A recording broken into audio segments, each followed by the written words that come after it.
answer in the same conditions of predecessor invited to the following three questions. The first one is like this. Morocco was part of the Committee of the Six. Whose report was attached to the 1960 resolution 1514 about the independence of colonial peoples and countries. Point 4 of this declaration states that all violence of any kind against non-autonomous people must be halted immediately, and point 5 states that non-autonomous people must be able to freely express their will. Is Morocco, which was one of the co-writers of this declaration, still supports the declaration and its attached report?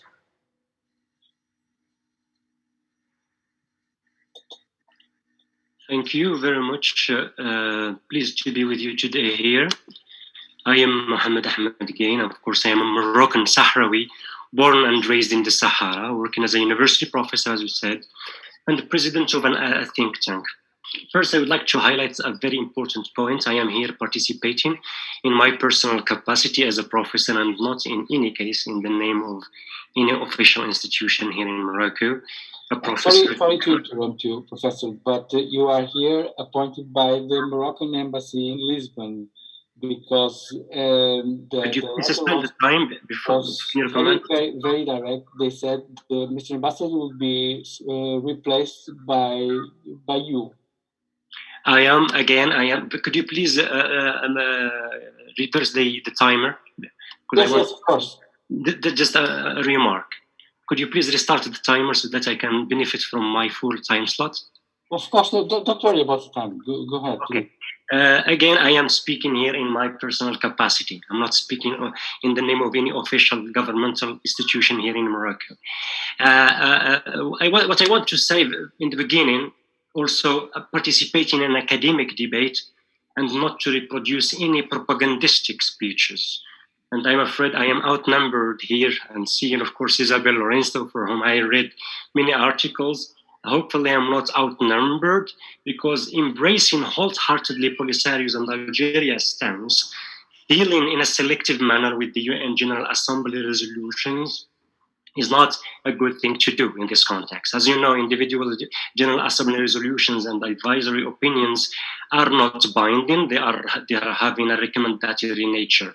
This cherry picking made by the Polisario and Algeria is in fact intended to disseminate what I would call an erroneous interpretation of the right to self-determination principle by wrongfully linking it to an exclusive solemnic referendum mechanism, which is not true. Polisario and Algeria use, for instance, some chapters from some resolutions, and they deliberately ignore others.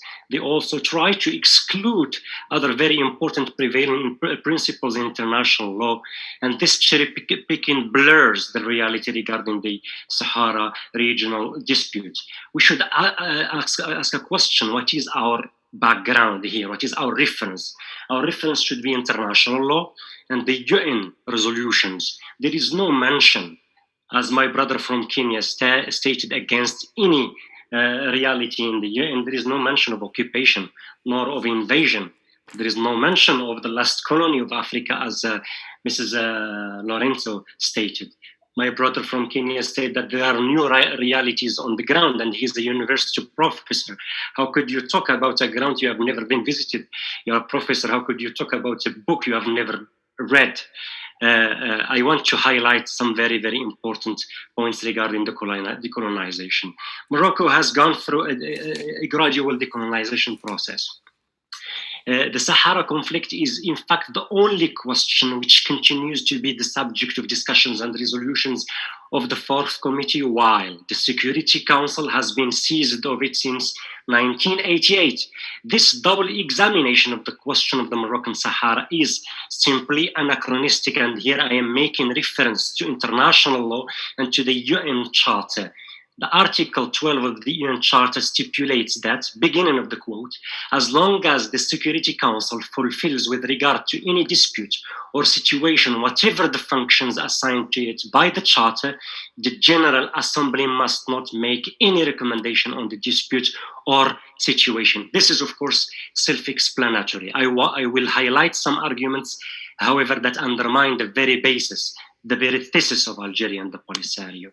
The objective of the founding fathers of the UN through Article 12, I mentioned before, are three. First is to prevent a situation where two UN bodies take up the same question.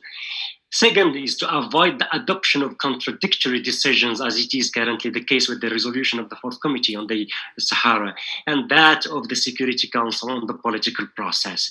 And third, to guarantee the preponderance and preeminence of the Security Council, which is the source of international law, because its resolutions are binding, while the resolutions of the General Assembly are not binding, but they are rather recommendatory. So the Security Council is the source of international law and remains the main UN organ in charge of maintaining peace and international security. When Morocco first introduced the issue of the Sahara to the UN Decolonization Committee in 1963, Polisario did not exist.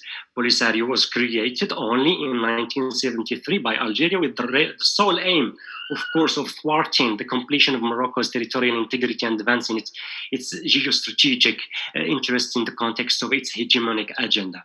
On the other hand, the UN considers Polisario only as a petitioner. I participated in the Fourth Committee as a petitioner, and Mohammed Ammar, who is introducing himself here as a representative of the Polisario, participated under the same title, like me, a university professor.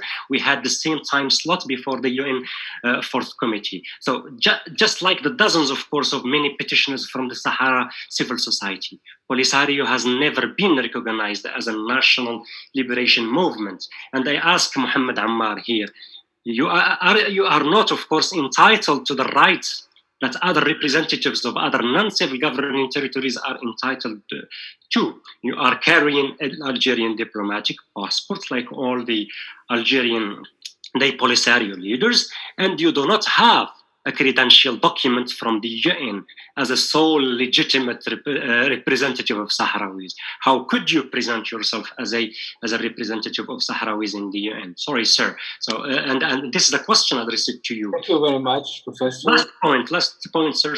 Algeria has been providing the Polisario with military, political, diplomatic, and financial technical support ever since. Professor, yes. Just outreach the time with interruption. You have opportunity to explain your further views. Mm-hmm. I'm just to remind you that this is not. We are not in the chronometric time, so I have some time to tell you this. This is an important issue. You are speaking on your free opinion, of course, as everyone else.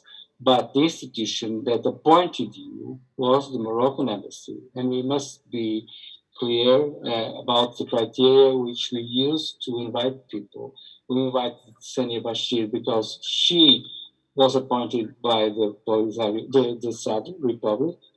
We invited Professor Mouane Macharia because he's a researcher and well-known researcher, as Isabel Lorenzo told you. And we invited you because you were appointed by the Moroccan embassy. This is to make clear the origin of our invitations. Now, the second question is like this. The Moroccan Kingdom has made it clear that even with all the concessions made since 1991 by the Polisario Front and the United Nations, it has no intention to uphold the referendum established by the ceasefire agreement. What is the current proposal of the Kingdom of Morocco in order for the Sahrawi people to get self-determination? My opinion, again, in my personal capacity as a university professor, not speaking of any governmental position or institution, that there is an indeterminate nature of the right to self-determination. There is no single UN resolution from the bulky UN literature that provides clear guidance on the precise method by which a certain choice of a political status is to be made. I challenge the view of the person who is speaking here in the name of Polisario. I challenge your view to give me only one reference from international law. Please remember my question, madam. Give me one reference from international law stipulating that the right to self-determination goes necessarily and only through a referendum. There is no reference from the huge international law arsenals that provides for particular application of the right to self-determination.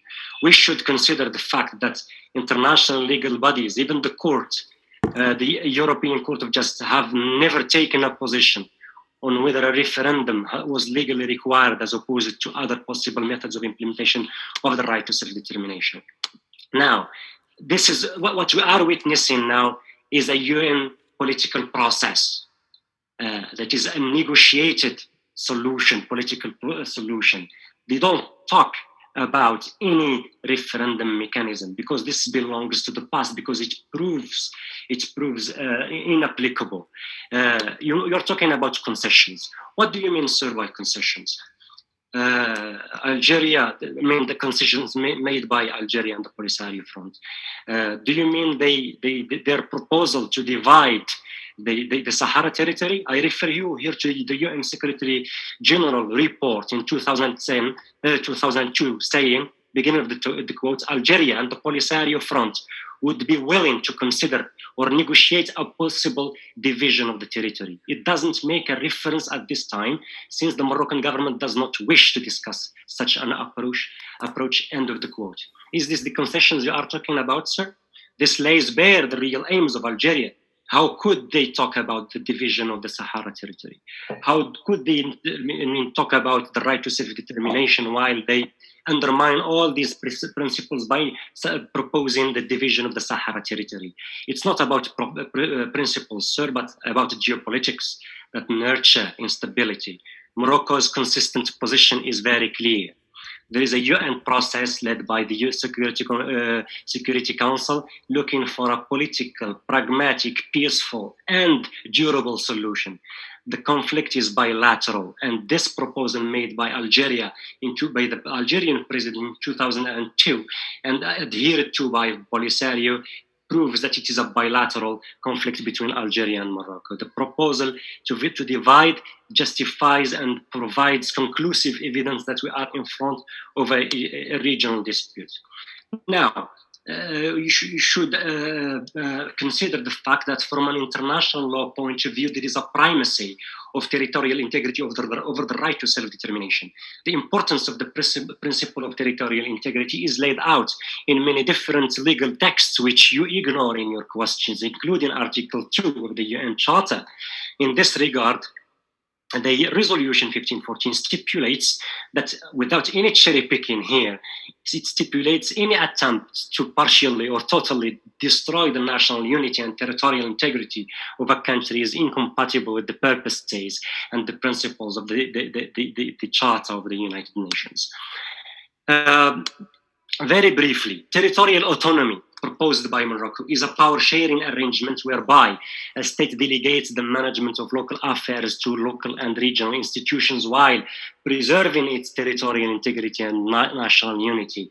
As the third path between integration into the state and independence, it is a way of respecting cultural specificities of a given population within the borders of a state. The question here, has it been considered as a plausible solution for territorial conflicts in the world? Yes, of course. Several territorial disputes have been settled by means of territorial autonomy arrangements, notably between Finland and Sweden in the case of the Åland Islands, in the case, of course, of Aceh Island in Indonesia, and in the case of Darfur in Sudan. So autonomy is in fact the most modern expression of the right to self-determination because it makes it possible to reconcile respect for the higher standard of the territorial integrity of states with the essentially indeterminate nature of the right to self-determination. What Morocco proposes brings as a solution is very simple, simply put here. The kingdom presented in 2007 its initiative for the negotiation of an autonomy. Professor, and now the time is over. Thank you very much for your reply. We'll come back to these issues probably during the debate. Now I'm going to ask for the third question.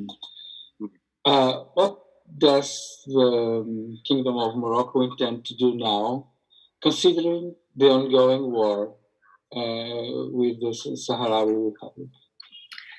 This question, does it make the reference to the United Nations again? The spokesperson of the UN Secretary General says that we don't or seen any war in the territory. I am Sahrawi, my family is there, and I know the situation more than all of you here.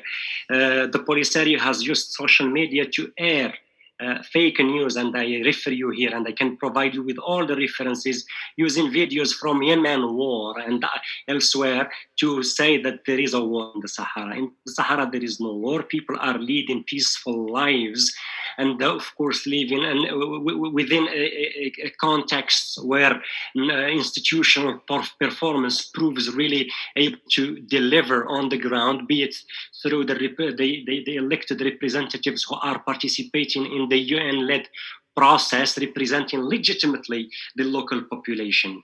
Let's allow me to summarize the thing in one very important key word, that is the free will. We have in the Sahara here, South Morocco, people leading their lives with the free will to choose for who speaks for them. And my question here, and I was expecting Mohammed Ammar to participate, but this is not the first time that happens to me. I was invited 3 years by the Lisbon Institute of Political Studies in the Lisbon University, and Abi Bouchraya, who is so-called representative of the Polisario in Europe, was supposed to be there. When I came to Lisbon, I didn't see him. They sent someone else to speak in the name of the Polisario. When I asked the director, where is the Polisario representative? He said he didn't come. I said, why? He said, because you are here. You know why? Because the Polisario wants to just introduce to the world that there is a binary opposition between Morocco and Sahrawis, while the reality is there is a binary opposition between the separatist idea and the unionist idea.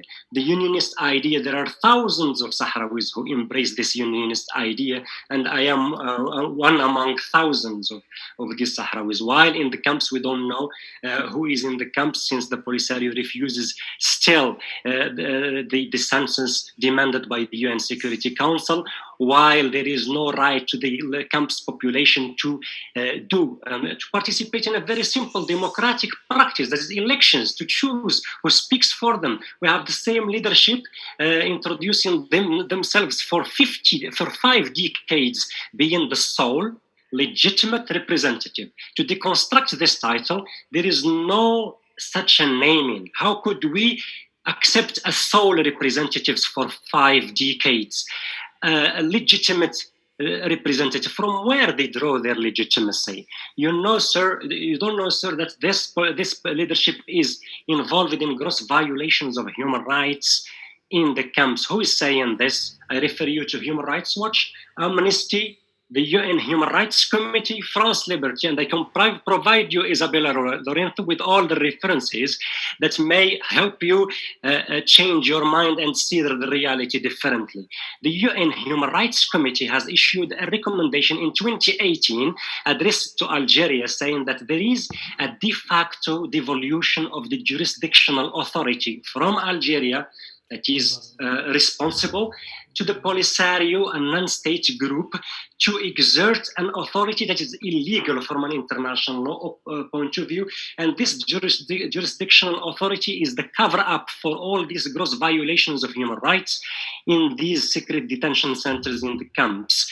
Very briefly, to conclude, Brahim Ghali now is summoned to appear before the National Court, the Spanish National Court of Justice, for gross violations, genocide, rape, torture, in the 1st of June. I call on you all to follow his case. How could we How could he be legitimate representative while he is involved in raping Sahrawis, in killing Sahrawis, in secret detention centers? And again, not me saying this. France Liberty has a very bulky report about these gross violations of human rights. So please, let's think, let's try to judge this from a scientific point of view.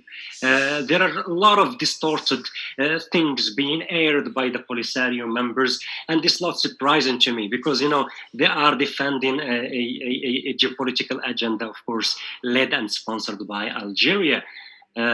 That's all I can say. Thank you. Thank you very much. Good see. Well, go ahead. Well, no sound. Thank you very much. I heard you. Thank you very much, and I hope there will be some questions from the house here. Yes, we shall have questions in the second part of the debate. Now I'm going to... we are going to now for our last guest speaker, and we will have questions and answer time afterwards. I hope that our next guest speaker will focus on the questions that are posed, actually. The first question is, what assessment does the Sadr do about the role played by the UN after 1991? So this question is for Mrs. Sinia Bashir Abderrahman. She's a refugee. She lives in the refugee camps, an activist from Western Sahara for nearly 2 decades. She has been advocating for the freedom and the right to self-determination of her people, as well as exposing the brutal and oppressive occupation of Morocco of their homeland. Senia's expertise range from political advocacy, African Union policy, formation to health research and social development. She is particularly passionate about refugee matters and advancing youth and women's agenda in Africa. So, good morning, good afternoon, Senia. What assessment does the Sadr do about the role played by the UN after 1991? Good evening, everyone.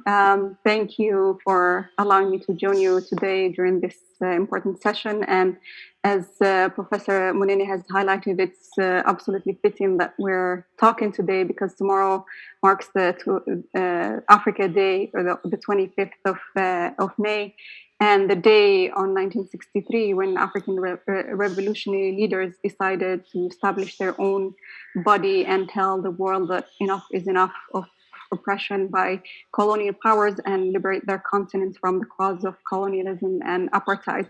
But of course, this noble and important goal has not been fully achieved, and that's particularly true for my country today, Western Sahara, which is still colonized and occupied. He also highlighted that the UN is the international body mandated with ensuring and maintaining peace and security around the world.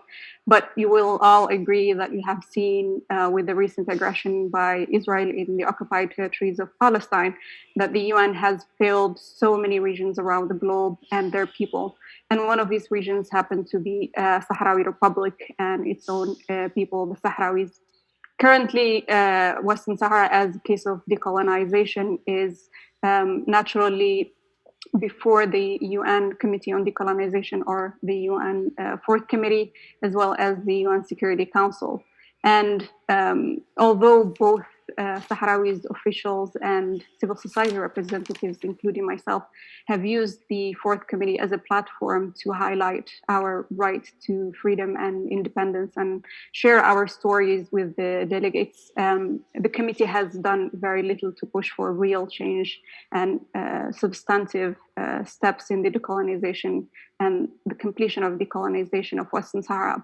So, as Sahrawis, we believe that the UN, the international community at large, have failed us. They have lied to us consistently. They have ignored us.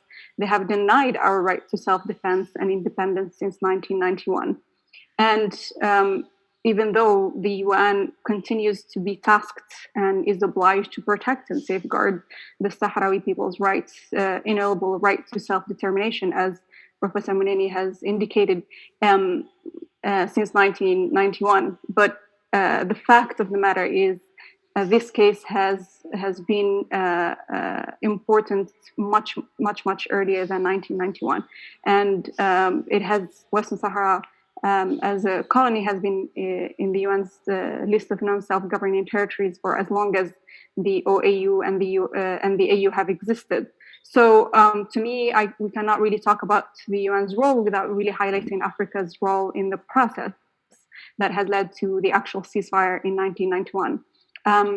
And Sahrawi Republic, as a member of the Organization of African Unity, only agreed to the joint OAU UN settlement plan because it was confident that an African-led proposal and process would put the Sahrawis' right at the center of any step to implement it. And it's, as you all know, it was based on this plan that the UN Security Council established the MINURSO, the UN mission for referendum in Western Sahara. As its name suggests, it was mandated to organize a fair and free referendum on self-determination. But that has, for the people of Western Sahara. But of course, and you have guessed it right, the UN and its Security Council have not honored that process and has at every step of the way failed the Sahrawi people. So Sahrawi Republic and its legitimate representative at the UN, the Polisario Front, did what must be done and has for many years warned the UN and other international actors that it will reconsider its involvement in the UN process because it essentially has not implemented what was meant to do, which is ensure that Sahrawi people decide their fate of self-determination through fair and transparent referendum, as is the case with all colonies. And since we will celebrate Africa's wish to unite and galvanize together to get rid of colonialism tomorrow, I hope that we will be able to see that reality reach to Western Sahara as well very soon. So to me, we cannot with right conscience continue to allow the maintaining of status quo in Western Sahara as is. It's a decolonization. It needs to be completed today and once for all. And international community cannot be silent in the face of occupation, colonialism, and repression by Morocco. It really is a shame that we're talking about this today on 2021. No sound, Isabel.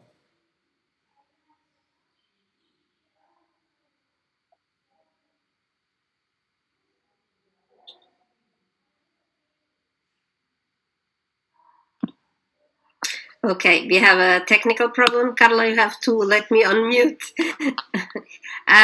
So thank you, Seina. What assessment does the SADR do about the role play, the main obstacles for the implementation of the 1999 agreement?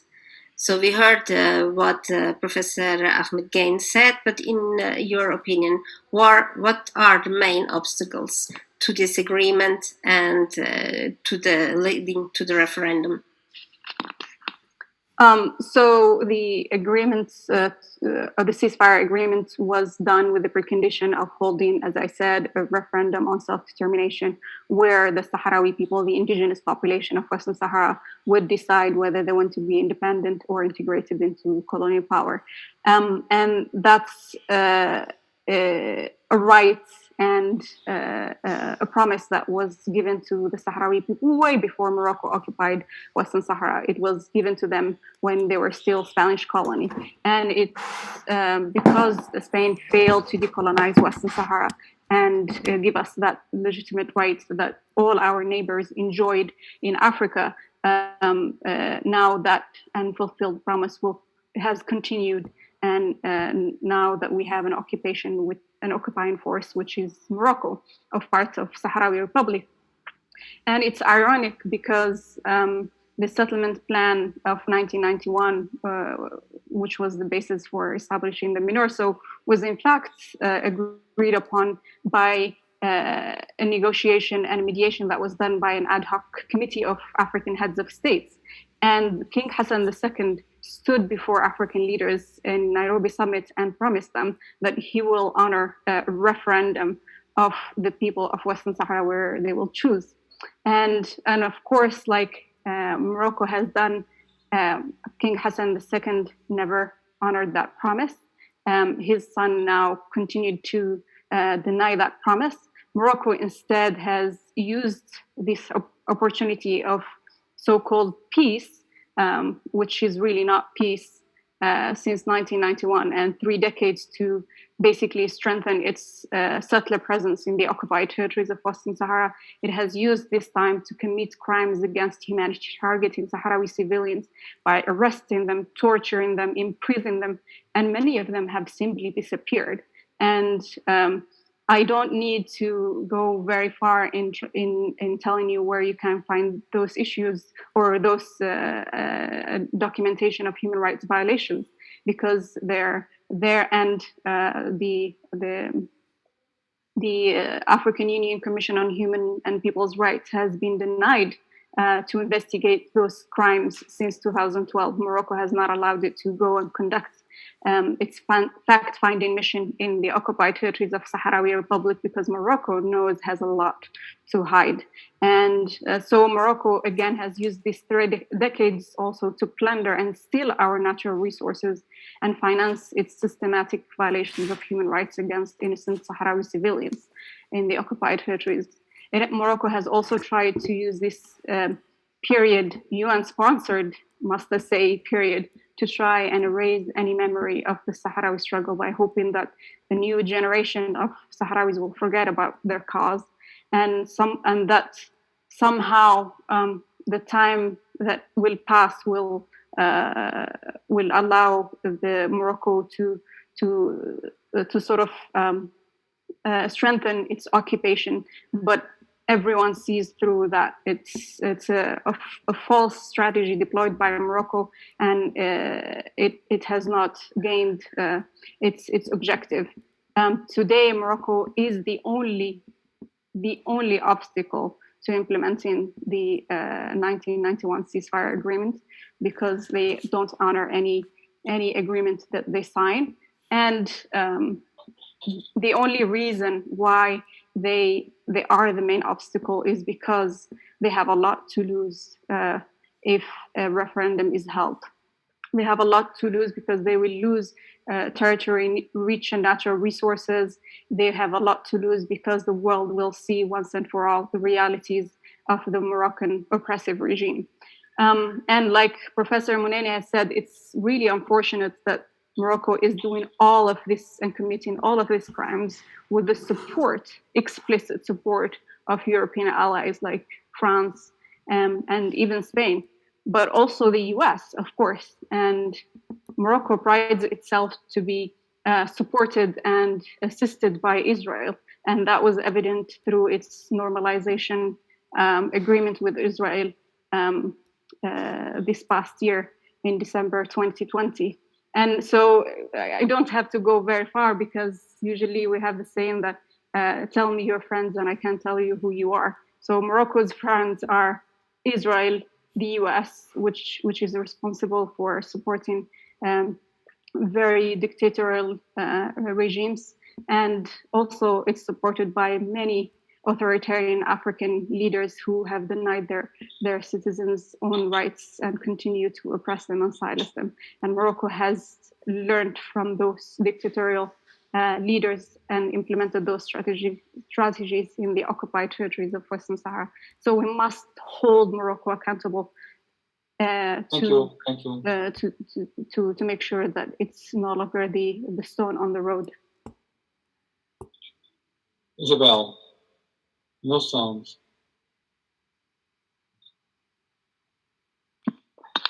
Thank you, Senya. So the last question, what does the Sadr expected as outcome of the ongoing war, is more or less answered. Do you have anything to add to that? Yeah, certainly. I don't think I even touched upon what we expect from the current second liberation war in Western Sahara. As Sahrawis, we have chosen to defend ourselves against all colonial presence, including when Spain was the colonial power of Western Sahara for almost 100 years. We used our legitimate right to defend ourselves against the colonial presence, like was the case with Algeria and many other colonies across Africa. And we still hold that right very dear to our hearts. Can't just come and attack you in your house and say, please go ahead and beat me and torture me and imprison me and steal my house, settle in it, and claim that it's okay and justifiable.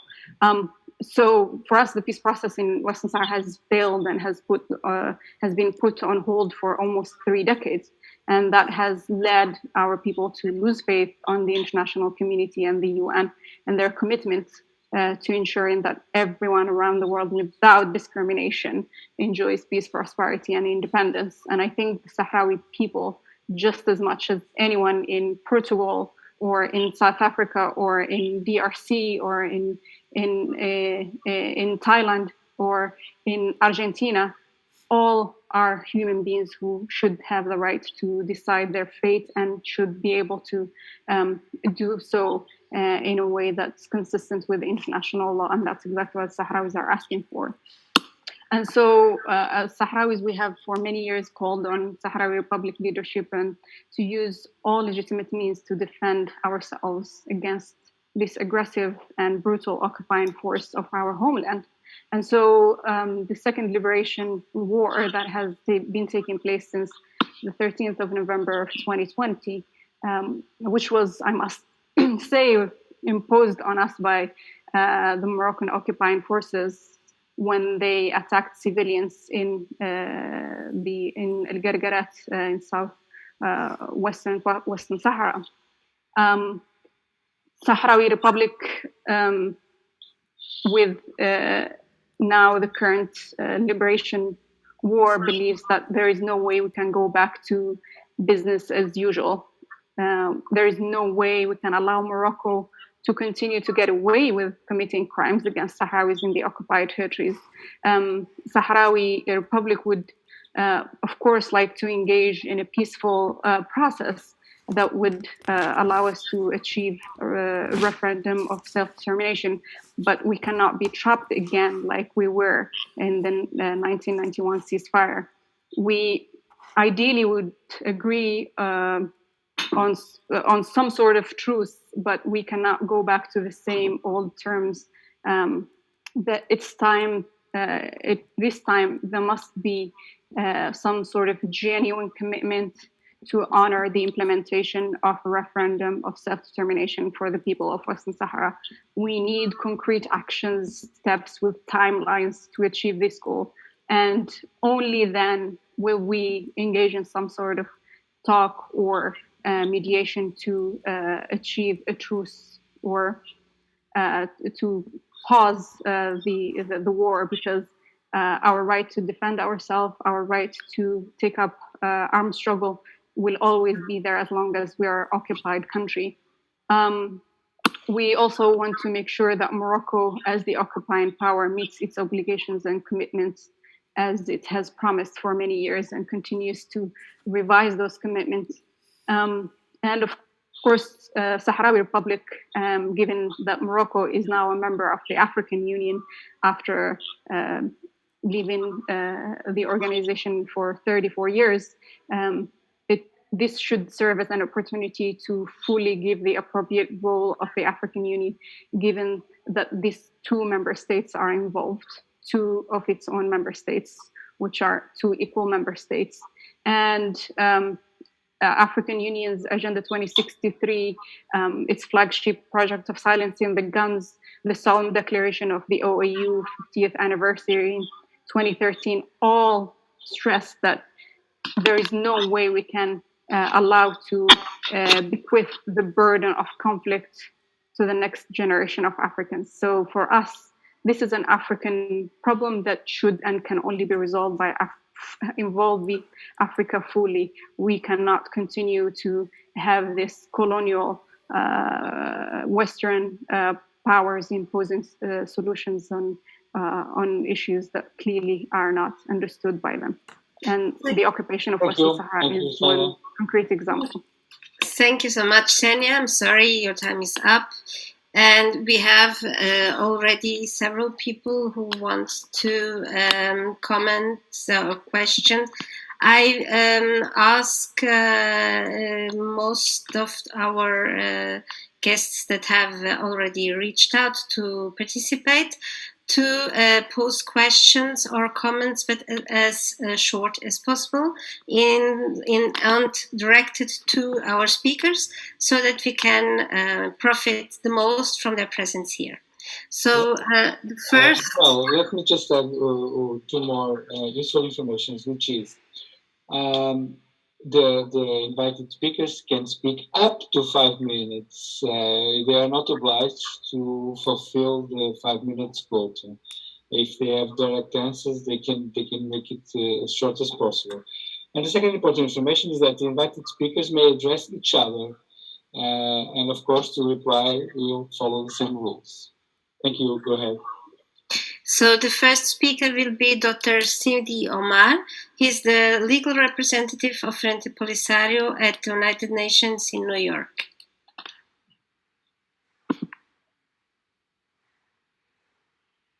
I think he's muted. Carla? Carla?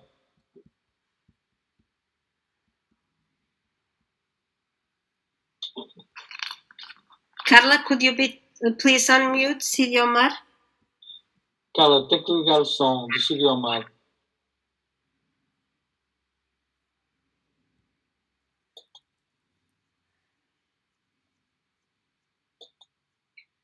Can you hear us? Hello, can you hear me? Yes, now we can hear you. Welcome. Well, thank you. Thank you very much, and my greetings to your guest. I'll be very short. I just heard some inaccuracies by the colleague from Morocco, being a professor. He claims, and a claim made by Morocco, that it was Morocco that put the Western Sahara on the UN agenda. This is not true. It was Spain in 1955, after being admitted to the UN, that had to work for that issue to be admitted on the list of non-self-governing territory. But it's true, and this will be part of my question to the professor, that on the 20th of August 1960, Morocco officially put Mauritania on the UN agenda because it considered Mauritania as part of Morocco. So my question would be for him to explain to us, this is, by the way, on the record, that Morocco put the Western Sahara on the UN agenda, as I said, is not true. I refer your guest from Morocco and all your viewers to the session of the Fourth Committee held on the 9th of December 1963. 9th of December 1963, when Morocco's delegate opposed the inclusion of Western Sahara on the list of non-self-governing territory, which was, of course, the year in which the question was included. So very simply, what your guest has said has no basis whatsoever. Morocco wanted to include Mauritania on the list, and a session of the General Assembly was actually held on what's called the problem of Mauritania. But when Mauritania became member of the UN and Morocco's claims were proven baseless, then Morocco started claiming that it has put the Western Sahara issue on the agenda, which is not true. Very briefly, your guest is asking where's the referendum and the UN doctrine. I just refer him to General Assembly Resolution 1514 and 1541. I think everybody, even the beginners in international relations, understand what Resolution 1514 means when it comes to decolonization. So I refer your guest to major resolutions. Thank you very much. Thank you. We have three other guests. I think it's better to let Professor Mohammed reply to this question. Yes, I was going to propose that since we have four other participants who want to talk, that we address each question individually and not at the end. So the word is now with Professor Gain.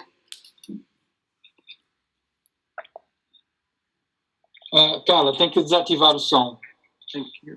Thank you. I don't know whether Mohammed Ammar here is a speaker, why he is no more a speaker. I don't know why he tries to, participate as a questioner, although he is on the agenda as a speaker like me, because I asked him some questions that he is supposed to answer, not to distract our attention from the main theme, that is the Sahara conflict. The decolonization fourth committee, treating the Sahara conflict is, as I said, anachronistic. This goes against the founding texts of the United Nations. Please, let's agree upon our reference. If we refer to international law, then there are few things to take into account. If we are just producing politicized speeches, then I am afraid this academic body will be instrumentalized for political purposes. The terminology we are using has no existence at all, nor in international law, nor in the UN texts, resolutions. Could you please give me one text from the UN speaking about the Sadr, this self-proclaimed republic? Could you please give me one text from the UN speaking about the last colony? And I want here to reflect on what my sister Sinia has said. Yes, true, I agree with you. Telling me who are your friends, I tell you who you are.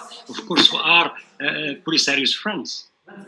Algeria, Venezuela. These undemocratic regimes. And you say that why Morocco is being supported by democratic world, France, Spain, the United States, all these countries, Belgium, all these countries support a UN Security Council process. There is no talk anymore of a referendum. Sorry, Professor, sorry to interrupt you, but you are not replying to Dr. Sidi Omar's objections about the 1963 statement.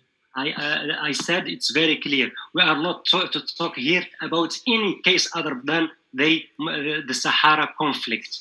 I asked him about the security, the decolonization committee. He's being there as a petitioner. There is no mention of the Polisario. Could he reflect on that?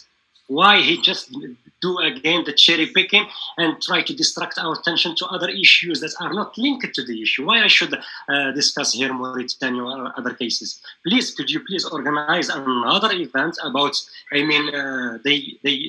all the decolonization processes in the world, and I can talk about them. I am open to any debate. Now, I say that the decolonization committee is there as a UN General Assembly organ. True that it's still treating the Sahara conflict, but this goes against the UN founding texts, Article 12 of the UN Charter again. The same committee does not recognize the Polisario as a representative. And I'm sorry to hear that Isabel Lorento saying a legal representative. When you say, Madam, legal, you are referring to law. Could you please tell me what legal text you are making reference to here? If we cling to scientific discourse, then we can find the common ground. If we are here to produce propagandistic speeches, I'm not the right person to do so. There is no way to accept, Sinia says that there is no way to accept the UN Security Council process. From international law point of view, again, the right to self-determination is a very important right. Agree. But the applications of this right has been different in the world. They have been applied 78 times. And through a referendum, it was a minority practice. True that Morocco accepted the referendum in the Nairobi summit in 1982. But when we came to apply this, to implement the referendum, it got stuck to a very big problem. That is the difficulty to identify the eligibility of the voters. And this is linked directly to the identification of who is eligible to vote.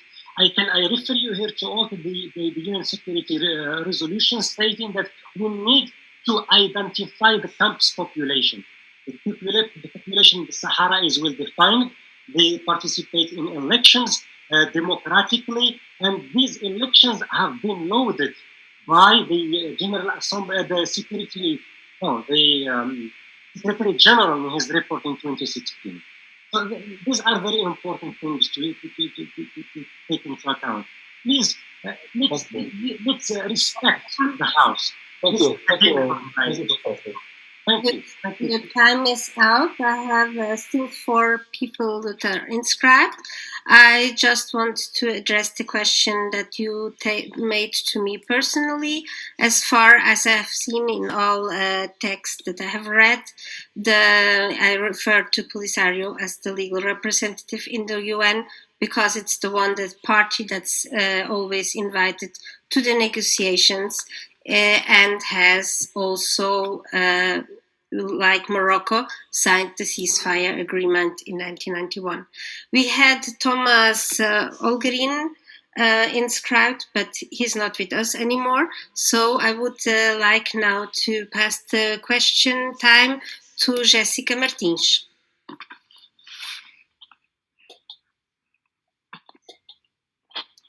Hello, everyone. Can you hear me? Yes. Okay. My question is to Professor Mohammed Ahmed Gain.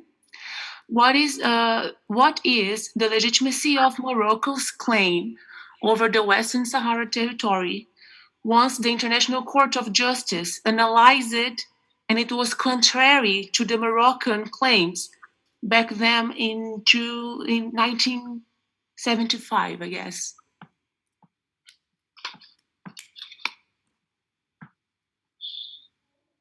Could you please give me a few seconds? I want just to use to give really scientific arguments from judges who participated in the International Court of Justice advisory opinion. This is an advisory opinion. It is not binding. It has a recommendatory nature, but there is a very important part of it that recognizes the ties between the local population and the monarchy. From the Islamic international law point of view, we have bay'ah. The bay'ah is an official recognition and of the connections between a local population and the ruling system.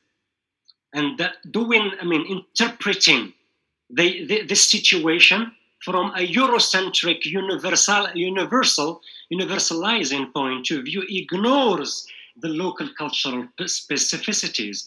Again, the Court of Justice had made an advisory opinion, but judges who participated in the board have pronouncements stating that the right to self-determination needs necessarily a consultation with the local population, with a free will consultation.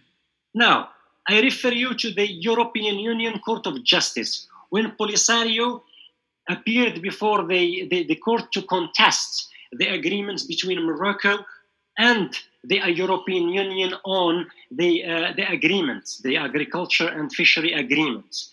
What was the pronouncement of the European Court of Justice? I am talking here about legal pronouncement, jurisprudence. The EU Court of Justice states that Polisario has no standing. There is a lack of standing. It means that the Polisario does not have the right to appear before the court to contest any agreements between the European Court of Justice, between the European Union and Morocco. What happened after that? The European Union Commission consulted the local population to renew the agreements between Morocco and the European Union based on the pronouncement of the Court of Justice. They consulted the local population. Who was this local population? Civil society, well identified, that participates at the international level. Local elected bodies who participated in the UN Security Council-led process. Of course, there is among the audience Europeans who understand the democratic practice. Democracy means the free will to choose who speaks for me. Now, the elected bodies in the Sahara are being recognized even in the UN Committee 24. They participate as spokesperson of the local population. Now, the inhabitants in the camps, can any one of you here tell me how many people are there? Can anyone here among the audience and the speakers tell me that he or she could justify a democratic practice which is justified by the UN Secretary General in the Sahara, here, South Morocco? No. What we have is a leadership that enforces a capture of life, and enforcing one opinion, one ideology, indoctrinating this local population with falsified ideas. That's the truth that we should consider. Now, we are in front of a regional dispute. This regional dispute, there are players in the backstage who have interest. And I ask you a question: how would this conflict look like without Algeria's role?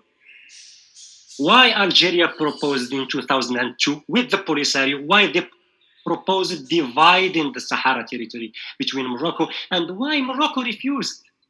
Morocco accepted the referendum, but the referendum proved ineffective and invalid and not realistic, because we don't know who is in the camps. Now, there is a UN-led process by the Security Council, which means the suspension of any action by other UN organ regarding the same regional dispute.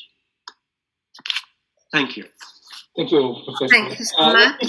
Isabel, let me just add this, which seems to be important for the rest of the debate, which is, if the direct answers are replied, we shall ask our invited speakers not to go further into other subjects, because they don't have to spend 5 minutes time. They can be up to 5 minutes, and we have observed that in the latest replies, several issues are replied within the same question. So we would like them to stick to the direct questions. We still have a question from Daniel Smith, who had just raised their hand before. So I'm going to ask her to put the question. We have, Professor Maficiel, we have two guests that have inscribed themselves before. Daniel No, before. Daniel Smith was one of the first to raise the hand, Isabel. I don't know if she's still with us. Maybe she's not still with us. She's not with us anymore. No. No, no. So I have taken count. So the next one will be, I hope I say it correctly, Mr. Zin El Abdin. Thank you. Carlo, tem que dar o som. It's good. You hear me? Yes, thank you. Thank you. Let me present myself. I am Zil Abdin Wali, a Moroccan Sahrawi, president of AFORES, African Forum for Studies and Research in Human Rights. Firstly, I am agree with your participant from Kenya when he say that Spain is responsible of these artificial conflicts, simply because this country, Spain, has the all archives that proved that Sahara is Moroccan. The reality, I am asking also my participant from Kenya, where was Polisario before 73? The reality, that's as a Sahrawi, my father and my grandfather and fathers of all thousands of Sahrawis like me were fighting Spain, the colonial power, as American citizens. So, and you can search in the history to find this reality. To finish, I am a Sahrawi, and Polisario don't present me. Me and like thousands of Sahrawis like me in the south province of that living in Morocco. So how they claim that he is the legitimate representative of Sahrawis? How he claimed that he is a representative that Sahrawis or thousands of Sahrawis who are living in south Morocco, more than 80% of Sahrawis say that are Moroccan and practicing this life in this province. Mr. Zine, may I ask you to raise the question, please? As far as I understood, your question is to Sidi Omar, how he can say that Polisario is the legitimate representative. Is this the question? Yes, and also I'm asking from your replacement from Kenya. Mike, do you hear me? Where was Polisario before 73? Because before 73, there is now think that organization that's called Polisario who claim his sovereignty of Sahara. Thank you. Thank you. So I don't know if Dr. Sidi Omar wants to respond to this question.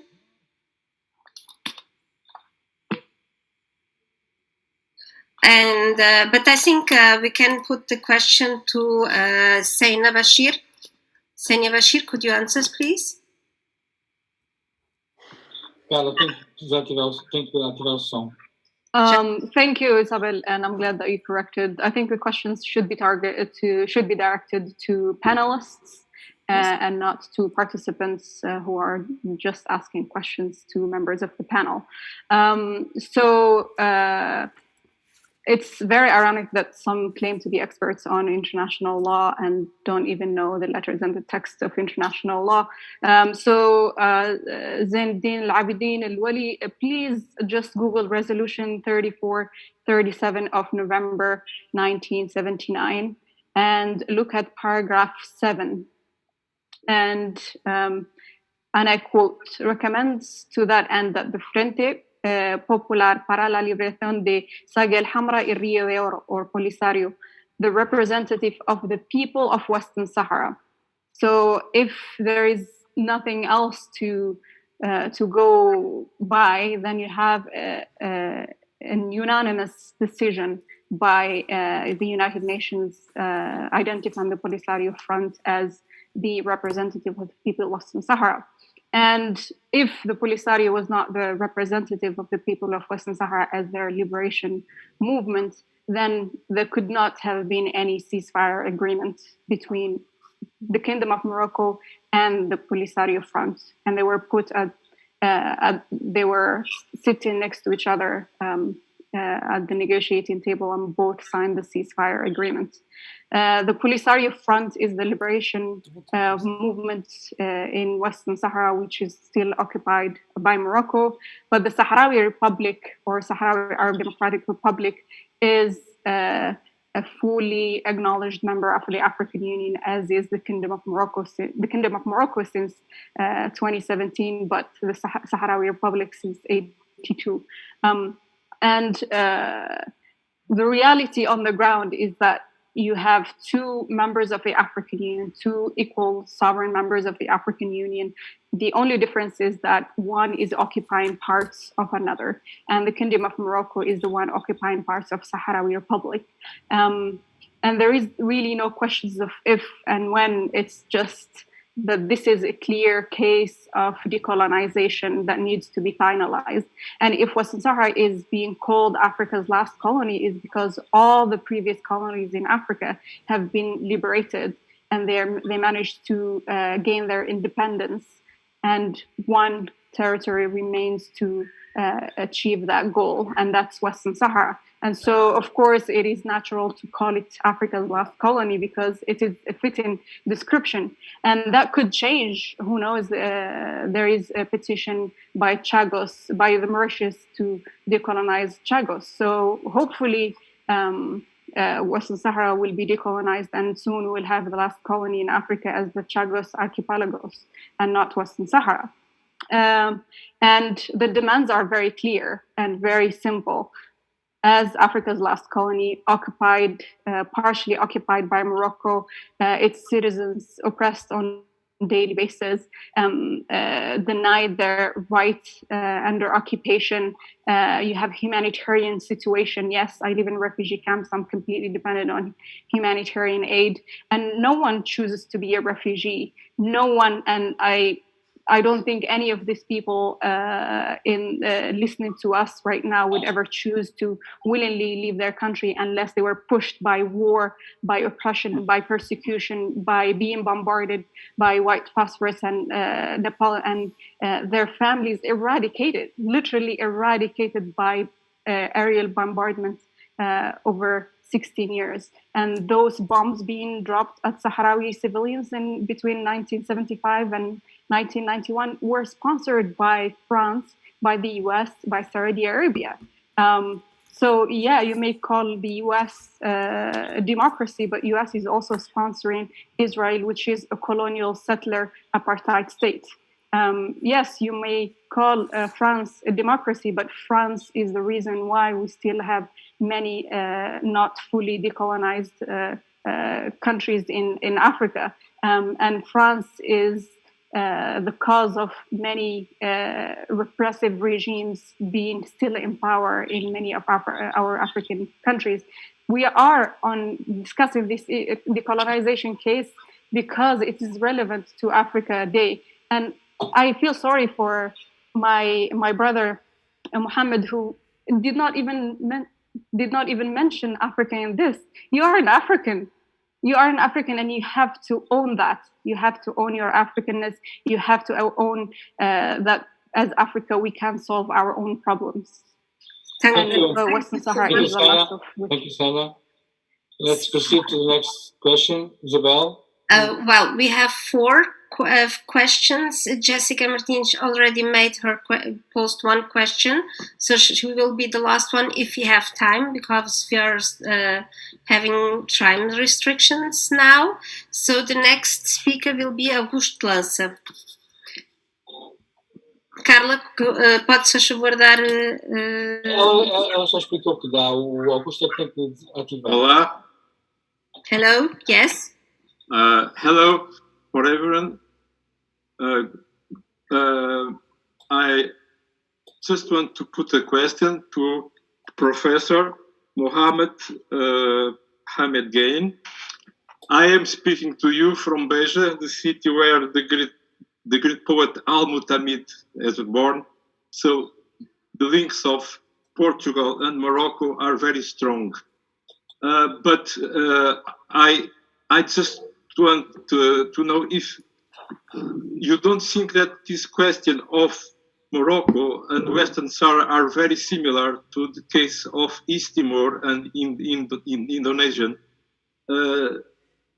That is our impression. So most of the people that support the struggle of Western Sahara people also have supported the struggle of East Timorese people. Don't you think these cases are very similar, Professor Mohammed? Thank you.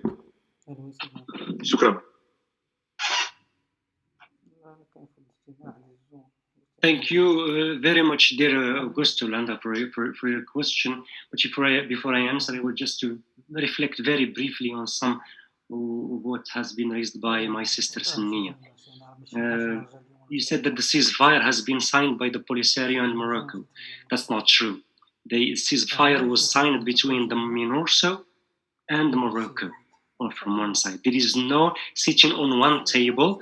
And now I challenge your knowledge now to give me on the day in which they sit on a table between Morocco from one side, Polisario from one side, and they signed the agreement. The agreement has been signed from one side between the Morocco and the Minorso, from the other side, Polisario and Minorso. Polisario is a military group, okay, as a non-state military group from international law. Here I am speaking law, sister. I'm not speaking anything. The Polisario from international law is a non-state group that has no jurisdictional authority. This ceasefire was signed again. Go back to the agreement and you'll find it was signed by Morocco with the Minorso, and another side of it was signed between the Minorso and the Polisario. I am African. I am very African. I want to refer you to my page, on my Facebook page.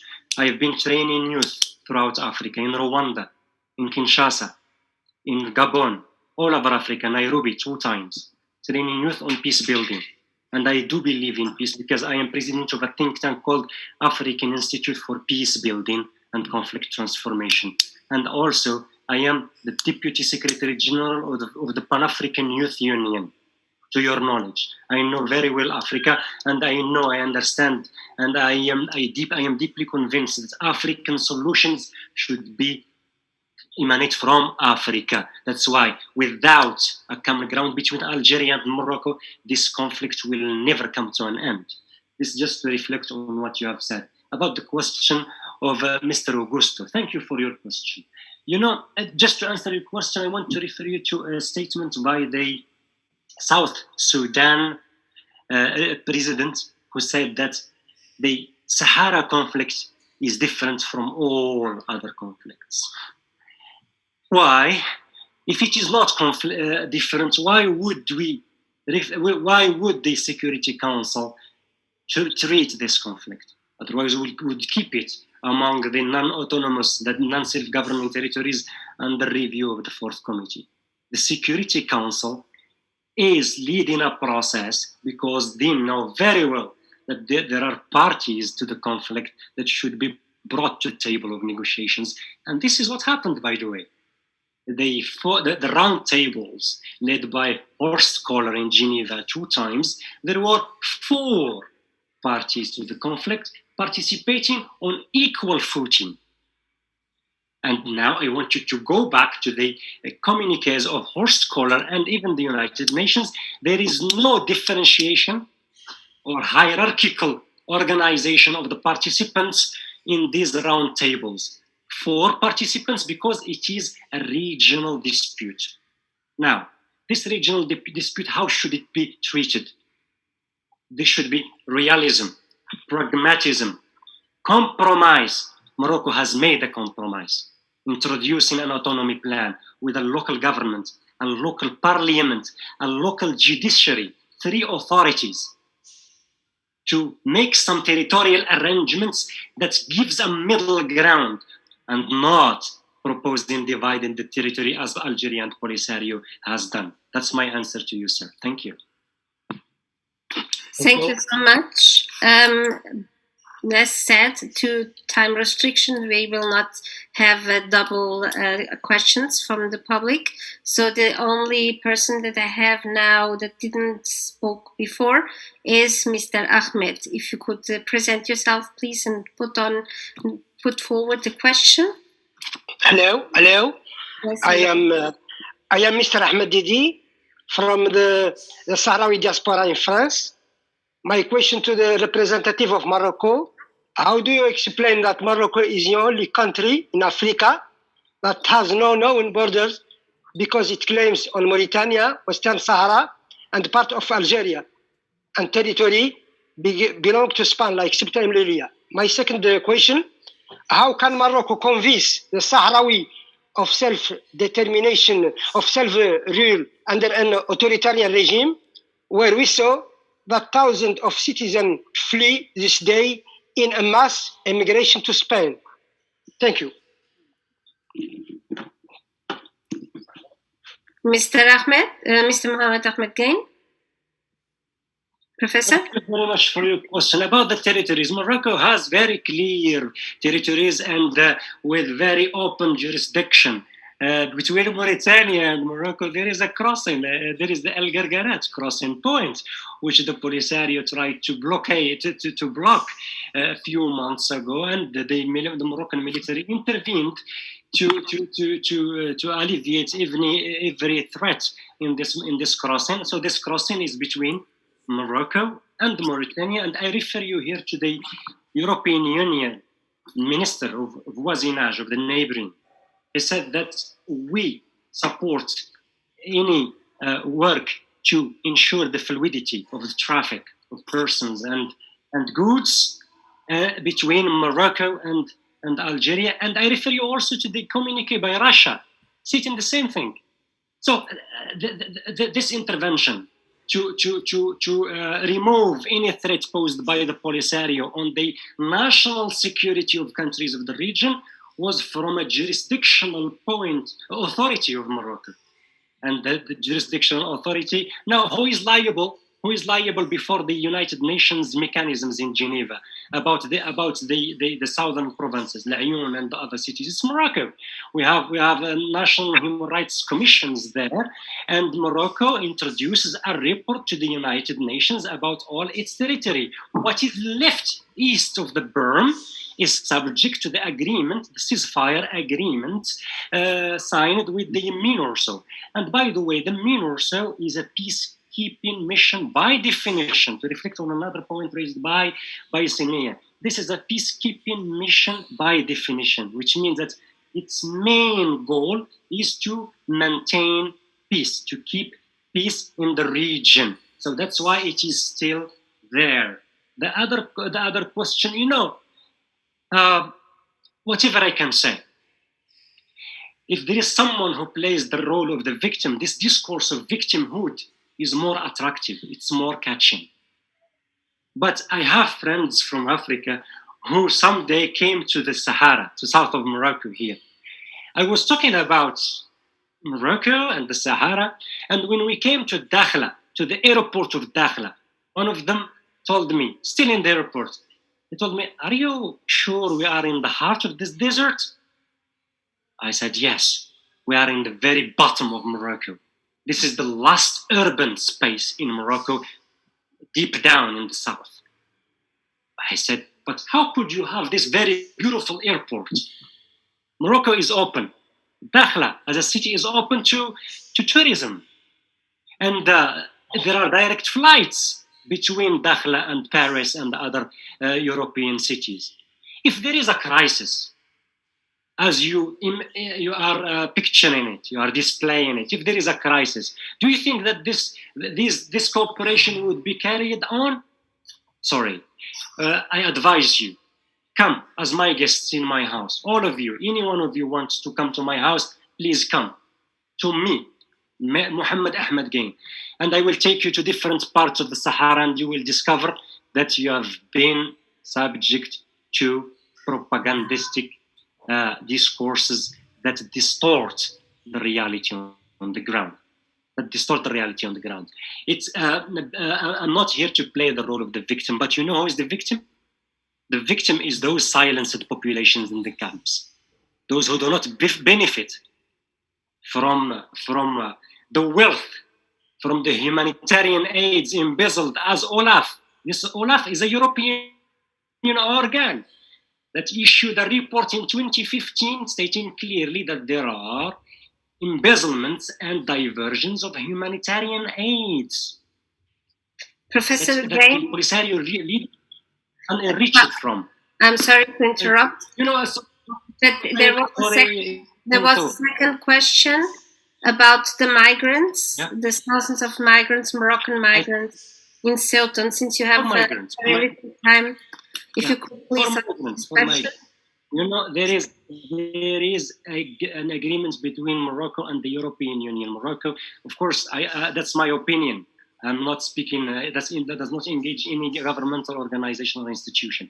Morocco and the European Union has cooperation frameworks, including tackling the migration issues. But when there is a bilateral crisis, Morocco states every time that Morocco cannot stand as a guardian or a guard of the EU borders, if there is any infringement of this agreement between the European Union and Morocco, or between non-member state and Morocco, that does not mean that Morocco would respect this partnership while it is not respected by a member state of the European Union. Why this agreement and partnership is not respected by Spain? Simply, they hosted the Polisario leader, who is sued by the Spanish judiciary for rape of a Spanish citizen, Khadija Mahmoud, for torture and genocide. And that's what Morocco does not accept. How could you allow... Professor, you have just reached your time. I'll pass the word to Isabel. So thank you all for participating. I want to pass the word to Professor Maciel to give his last word. And thank you so much for participating. This conference will be online on our YouTube channel from Seoul. Thank you. Professor Maciel? Well, nothing more to add. I just wanted to thank you all. I know that many questions were not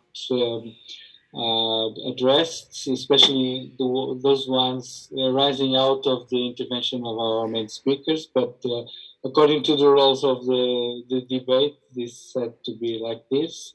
We expect to have more conferences on this issue.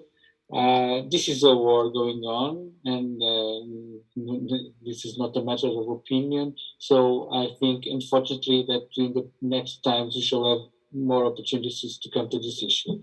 Thank you to all. Thank you very much.